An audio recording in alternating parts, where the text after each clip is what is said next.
Une fraîcheur et une honnêteté dont elle ne démord pas. Actrice désormais reconnue, Virginie Efira a fait un petit tour sur la plateau de Quotidien ce mercredi soir, avant de rejoindre Cannes.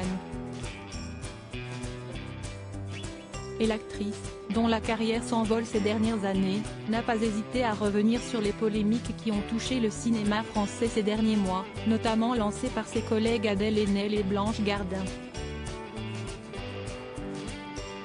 Avec une franchise déconcertante.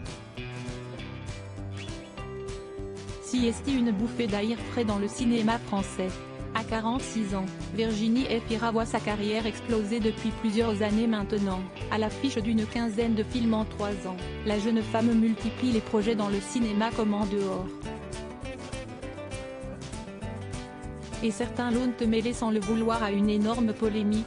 Début 2023, elle notamment participait au jeu LOL, qui ressort, produit par d'Amazon Prime, dénoncé ensuite par l'humoriste Blanche Gardin dans une lettre ouverte, notamment pour les salaires indécents offerts aux célébrités participantes. Une prise de position forte, sur laquelle Virginie Efira a donné son avis sans phare dans Quotidien ce mercredi, alors que Yann Barthès évoquait les gros scandales du cinéma français ces derniers mois. Blanche Gardin a écrit une lettre récemment pour expliquer pourquoi elle refusait de faire LOL, qui ressort sur Amazon. A-t-il commencé, avant qu'elle ne l'interrompe avec l'humour que j'ai fait. Et Adèle Haenel a écrit une lettre pour dire qu'elle arrêtait le cinéma et condamnait le Festival de Cannes, où vous serez dans quelques heures. A-t-il tenté de continuer, avant qu'elle n'ait me souri, où je vais. Bon ben si est-il la merde, allez, salut. A-t-elle plaisanté, faisant mine de s'en aller. Mais la comédienne, actuellement enceinte de son 2e enfant, est finalement bien restée et a tenu à défendre ses consoeurs même si son raisonnement avait de quoi étonner. Ça va peut-être pas paraître très cohérent mais je les comprends complètement. Et moi j'ai plutôt une admiration pour les gens qui arrivent à accorder leurs idéaux à leur manière de vivre. Ce n'est pas si courant, même assez rare, a-t-elle commencé, avant d'avouer qu'elle n'était pas forcément la mieux placée pour le sujet, même si elle partage leur combat.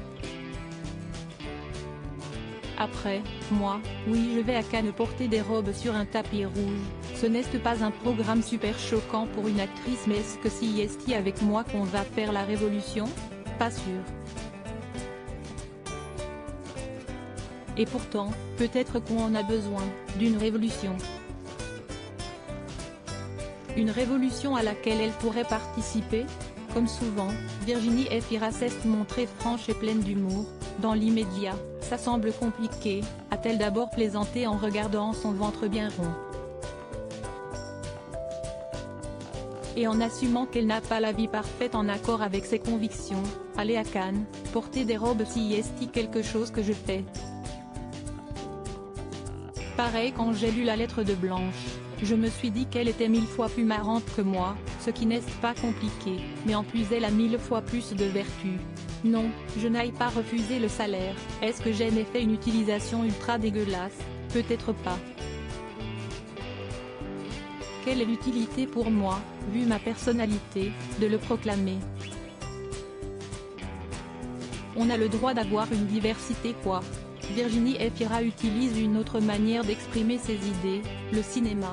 Oui, si est un idéal pour moi aussi d'accorder ses valeurs avec un mode de vie. Alors j'essaie de le faire mais si est plus faiblarde qu'elle. J'essaie de trouver des rôles qui représenteraient. En fait, le cinéma est pour moi un tel vecteur d'émancipation, d'agrandissement du monde, d'agrandissement esthétique et politique que si est quelque chose que j'ai envie de rendre. Mais je joue le jeu de tout le reste. Il n'y a pas beaucoup de radicalité, voilà, a-t-elle conclu. Un point de vue assumé et honnête.